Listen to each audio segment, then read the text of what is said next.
NEET exam में बहुत पास आ चुके हैं और अब भी अगर मॉक टेस्ट में 300, 400 या 600 मार्क्स से कम स्कोर कर रहे हो तो आपने बिल्कुल सही वीडियो पे क्लिक किया है, क्योंकि इस वीडियो के बाद आपके मार्क्स श्योरली इंप्रूव होने वाले हैं। और मैं ऐसे ही नहीं बोल दे रहा हूं कि जस्ट इस वीडियो के बाद आपके 650 प्लस आने लग जाएंगे, नहीं बिल्कुल नहीं। लेकिन जो मैं बताऊंगा अगर इसी डायरेक्शन में प्रिपरेशन की तो वो है ना कि समय आने पर सबसे लंबी और सबसे ऊंची छलांग हम ही मारेंगे, तो वो छलांग कैसे लगानी है वो सीख जाओगे। अभी नीट एग्जाम में जितना भी बचा टाइम है उसको मैक्सिमम एफिशिएंसी के साथ कैसे यूटिलाइज करना है, क्या बेस्ट पॉसिबल चीज रहेगी जो कि आप कर सकते हो अपने मार्क्स को इंप्रूव करने के सबसे लंबी छलांग मारने के लिए, तो इस वीडियो में हम उसी पे बात करें। हेलो गाइस, मेरा नाम मोहम्मद जिब्राइल है, आप मुझे जानते हो, मैंने 685 स्कोर किया नीट 2023 में। अगर नहीं जानते तो क्या कर रहे हो गाइस, चैनल पे विजिट करो, जान जाओ। वीडियो में मैं ऐसे जनरल पॉइंट्स बताऊंगा जो कि हर उस बच्चे पे अप्लाई होगी जो अभी नीट की प्रिपरेशन कर रहा है, कि वो मेन कॉज क्या है, मेन रीजन क्या है कि जिस स्कोर पे अभी आप हो और आप वो स्कोर कर रहे हो, यानी वो क्या रीजन है जिसकी वजह से आपके इंप्रूवमेंट नहीं आ रही है। और इस वीडियो में मैं उसका सॉल्यूशन भी बताऊंगा कि आखिर क्या आपको करना चाहिए, बेस्ट पॉसिबल सॉल्यूशन क्या हो सकता है, आपके लिए बेस्ट चीज क्या हो सकती है। तो प्रॉब्लम एंड सॉल्यूशन दोनों जानेंगे, तो लेट्स स्टार्ट। तो first, students who are scoring in a range of 250 to 300, तो जो बच्चे 250 से 300 के बीच में स्कोर कर रहे हैं ना, तो उनका मेन कॉज यही है कि अभी आपने सब कुछ पढ़ा ही नहीं है। हाँ, सीखने को आपके पास बहुत कुछ है, आपने लेक्चर अभी पूरी तरह से लिए नहीं है, काफियों का सिलेबस भी इनकम्प्लीट होगा जो इस रेंज में स्कोर कर रहे हैं, यानी कि आपके पास सीखने को बहुत कुछ है, आपने सब कुछ सिलेबस कवर किया ही नहीं है। मेन कॉज यही है। अगर आपके मार्क्स इसी रेंज में है तो आप भी अग्री करोगे कि आपका सिलेबस अभी तक आपको अच्छे से आया ही नहीं है। तो ये वो बच्चे हैं जिन्हें अभी सबसे लॉन्ग जंप मारनी होगी, तो इसके लिए आप किस डायरेक्शन में वर्क करोगे वो मैं बताता हूँ। इसमें अगर आपको मैक्सिमम आउटपुट चाहिए कि जितना भी टाइम बचा है ना, उसमें आपके लिए बेस्ट यही रहेगा कि आप सिलेबस को अच्छे से कंप्लीट करो वेटेज वाइज। चैप्टर से पीवाईक्यूज में क्वेश्चंस ज्यादा आए हुए हैं, जिनका वेटेज ज्यादा है, उसके अकॉर्डिंग आप अपने सिलेबस को जल्दी से जल्दी कंप्लीट करो। और फिजिक्स में आप 100 क्वेश्चन पर चैप्टर लगा करके आगे बढ़ो और ऐसे ही करते जाओ। और पीवाईक्यूज से अलाइन रहना, जितने पीवाईक्यूज जिस तरह के आए हुए हैं उस हर टाइप के क्वेश्चन आपको आने चाहिए पीवाईक्यूज के अच्छे से। पीवाईक्यूज आपका सबसे ज्यादा रोल प्ले करेगा यहाँ पे मार्क्स को इंक्रीमेंट लाने में। इसके अलावा आपको वीकली टेस्ट देना है और उससे एनालाइज करके आपको इंप्रूवमेंट करते जानी है।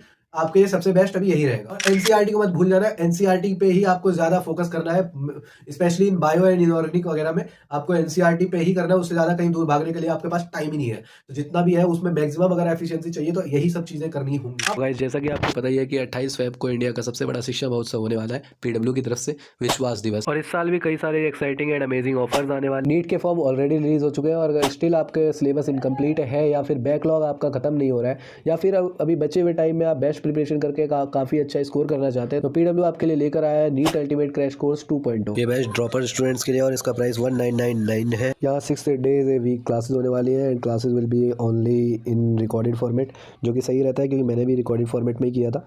एंड पीडीएफ नोट्स भी मिलेंगे, क्विज के फॉर्मेट में आपको डीपीपीज मिलेंगी, वीडियो सॉल्यूशंस भी मिलेंगे। इसके अलावा आपको शेड्यूल टेस्ट मिलेगा। अगर आपको मॉड्यूल्स परचेज करने हैं तो आप मेरे दिए गए लिंक से परचेज कर सकते हो, जो कि डिस्क्रिप्शन में मिलेगा। इसके अलावा अमेजोन की बुक लिंक भी आपको मिल जाएगी डिस्क्रिप्शन में, और मेरा कूपन कोड यूज़ करोगे JIB150 तो आपको एक्स्ट्रा डिस्काउंट। तो ये कूपन कोड यूज़ करना मत भूलना, आपको डिस्क्रिप्शन में भी आपको कूपन कोड मिल जाएगा। अब आते हैं next, students scoring in range of 400 to 500। ये वो बच्चे हैं या तो इनका सिलेबस अभी कंप्लीट नहीं हुआ है, या फिर अगर हो भी गया तो उतनी ज्यादा स्ट्रेंथ नहीं है इनके चैप्टर्स में, यानी कि चैप्टर्स में उतनी एफिशिएंसी है नहीं। आपने बहुत अच्छे चैप्टर्स को किया नहीं है, रिवीजन में कहीं ना कहीं कमी है, और आप कर तो सब कुछ रहे हो लेकिन आपकी प्रैक्टिस उतनी नहीं है जितनी नीट में नीड है। सॉल्यूशन क्या है? सॉल्यूशन ये है, तो आपको क्वेश्चन प्रैक्टिस इंक्रीज करनी है, रिवीजन करना है, और रिवीजन इस तरह से करना है कि वेटेज वाइज आपकी चैप्टर में स्ट्रेंथ बढ़े। वेटेज वाइज आपको इस चैप्टर में स्ट्रेंथ लानी होगी, ग्रिप बनानी होगी, क्योंकि आपने चैप्टर्स किए तो है लेकिन उतने अच्छे से नहीं किए कि किसी भी तरह का क्वेश्चन आए तो आप सॉल्व कर लोगे। देखो वो चीजें तो करनी है जो कि मैंने बताया कि 250 जो 300 के बीच में स्कोर कर रहे हैं उनको क्या करना है, वो चीजें तो आपको भी करनी है, लेकिन आपको मेन फोकस अभी इस पे रखना है, क्योंकि इसी से आपके मार्क्स कम हो रहे हैं। मेन रीजन आपका यही है कि आपकी प्रैक्टिस कहीं ना कहीं कमी होगी, जिसकी वजह से चैप्टर में स्ट्रेंथ कम होगी। ये सब यार जनरल पॉइंट्स है, which are applied on most of you guys. तो अगर अकॉर्डिंगली वर्क करोगे ना, तो मैं बता रहा हूँ कि आप बहुत अच्छा स्कोर कर जाओगे। आप अगर 500 के रेंज में अगर आ रहे हो तो आप 650 तक पहुंच सकते हो। Last one who are scoring 500 to 600 marks, यार ये जो बच्चे हैं जो अभी स्कोर कर रहे हैं मेनली 550 टू 600 में जो स्कोर कर रहे हैं ना, इनकी होप अभी सबसे ज्यादा होती है, और इनको ना टाइम भी कंपैरेटिवली 600 और 650 प्लस पहुंचाने में कंपैरेटिवली टाइम थोड़ा सा ज्यादा लग जाता है, क्योंकि अभी तक क्या क्या करना है वो सब आप पहले से ही कर चुके हो, और स्टिल आपके मार्क्स इंप्रूव नहीं हो रहे हैं। और ये वाला ट्रांजिशन लाने में कितनी मेहनत लगती है खुद मुझे ही पता है, क्योंकि मैं भी एक बार स्टक हुआ था कि 550 से 600 के बीच में मेरे मार्क्स आ रहे थे मॉक टेस्ट में, और 650 या 600 प्लस भी नहीं जा रहे थे। तो इसका मेन कॉज ये होता है कि आपके कुछ वीक कॉन्सेप्ट्स अभी भी ऐसे रह गए जिनसे बार बार आपका स्कोर कम हो रहा है, आपके मार्क्स कट रहे हैं। वो कुछ ही वीक कॉन्सेप्ट्स अभी भी रह गए जो कि आपने बहुत अच्छे से रिवीजन नहीं किया है, या आप उसको टाइम नहीं दे रहे हो, जिसकी वजह से वो वाले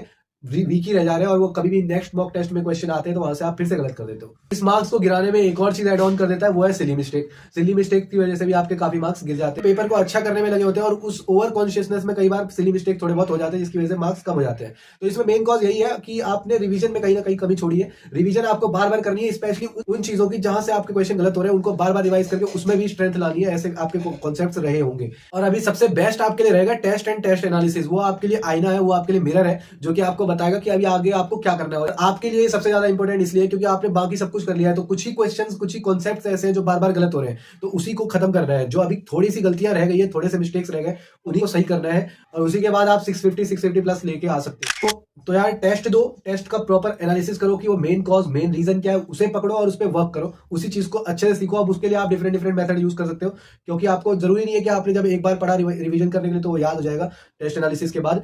उसको आपको बार बार किसी भी मेथड से, अलग अलग मेथड से लिख के चिपका लिया वॉल पे, या फिर बार बार आप 3 टाइम याद कर रहे हो, सुबह देख लिया, कभी शाम को वापस रिव्यू कर लिया, फिर तो अगले दिन देख लिया, ऐसे करके आप उन वीक कॉन्सेप्ट्स को जल्द से जल्द खत्म करो। वही आपके मार्क्स कम कर रही है, तो वही नहीं रहेंगे तो मार्क्स अपने आप इंप्रूव होंगे। और बात रही अगर सिली मिस्टेक की, तो इन सभी पे काम करने के बाद आप ऐसे स्टेज पे आ जाओगे जब आपके सिली मिस्टेक्स ऑलमोस्ट नील हो जाएंगे, जिनसे कोई ज्यादा फर्क नहीं पड़ेगा। वही है वो जो 650 से 720 तक का जो ट्रांजिशन होता है ना, तो उसमें मेन इंपैक्ट सिली मिस्टेक का भी रहता है। वो चीज ना खत्म हो जाएगी जब आप लास्ट तक आते आते बहुत सारे टेस्ट दे रहे होगे ना, तो आपकी अच्छी सी स्ट्रेटजी बन जाएगी और काफी ज्यादा प्रैक्टिस हो जाएगी टेस्ट को बार बार देने में। हर वो प्रॉब्लम्स आप फेस कर चुके होंगे ऑलरेडी, जो एग्जाम हॉल में आपको फेस करने होंगे, वो सारा प्रेशर आप पहले से ही झेल लोगे, तो आपके सिली मिस्टेक्स ऑलमोस्ट नहीं हो जाने वाली। ये थे कुछ जनरल पॉइंट्स, जनरल प्रॉब्लम्स और उनके सॉल्यूशन जो कि आप मोस्टली आपके ऊपर अप्लाई होंगे। इसके अलावा आपको खुद के पर्सनल वीकनेसेस भी देखने होंगे, वो आपको टेस्ट से ही पता चलेंगे एंड मोस्टली आपके यही अप्लाई हो रहे होंगे।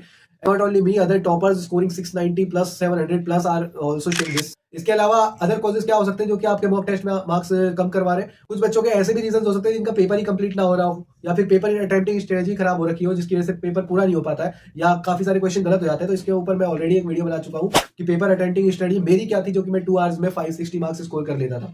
हाँ, तो ये भी आप देख सकते हो, चाहे तो वहाँ के कमेंट्स भी देख सकते हो, काफी अच्छे कमेंट्स भी आए हुए हैं कि हाँ कितना यूजफुल है। और वीडियो के यहीं पे दिख जाएगी आपको, यही वाली वीडियो। बाकी यार पढ़ाई करते रहो। अभी सबसे ज्यादा इंपॉर्टेंट यही है कि आपको सेल्फ स्टडी पे ज्यादा फोकस करना है। मैं यही कहूंगा, जहां मर्जी मत भागना, हर जगह से आपको कहीं ना कहीं कुछ ना कुछ मिलेगा, मुझे पता है, मैंने भी फील किया था लास्ट टाइम, मुझे ही पता है, ठीक है। लेकिन आपको अपने सेल्फ स्टडी पे ज्यादा फोकस करना है, आपके नोट्स को बार बार रिवाइज करना है, आपके प्रीवियस ईयर क्वेश्चंस को रिवाइज करना है, आपके एनसीईआरटी को आपको पढ़ना है बार बार, और उन चीजों को पे फोकस करना है जो आप पहले से ही पढ़ चुके हो। आपको ज्यादा नई चीजों पे नहीं देखना है कि हाँ ये भी कर लेता हूँ, वो भी कर लेता हूँ, वो भी कर लेता हूँ, कुछ नहीं होगा। सेल्फ स्टडी पे फोकस करो। उन्हीं चीज़ों को जब आप बार बार करोगे, मिनिमम रिसोर्सेज को मल्टीपल रिवीजन दोगे, तो वो आपके लिए पावर बनेगी, क्योंकि वही मेमोरी आपके माइंड में फिट रहेगी। एट द एग्जाम डे आपको वो पेजेस रिकॉल होंगे, जब आप माइंड में वो पेजेस दिखेंगे कि इस पेज पे यहाँ पे मैंने ये लिख रखा था, और उससे आपके क्वेश्चन बनेंगे एग्जाम में। तो सेल्फ स्टडी पे फोकस करो। और यही था इस वीडियो में, तो बाकी ऑल द बेस्ट, ठीक है, सबको ऑल द बेस्ट, बढ़िया फोड़ के आना है। तो यही था इस वीडियो में, चलता हूँ इस वीडियो से भी, मिलूंगा फिर कभी, बाय।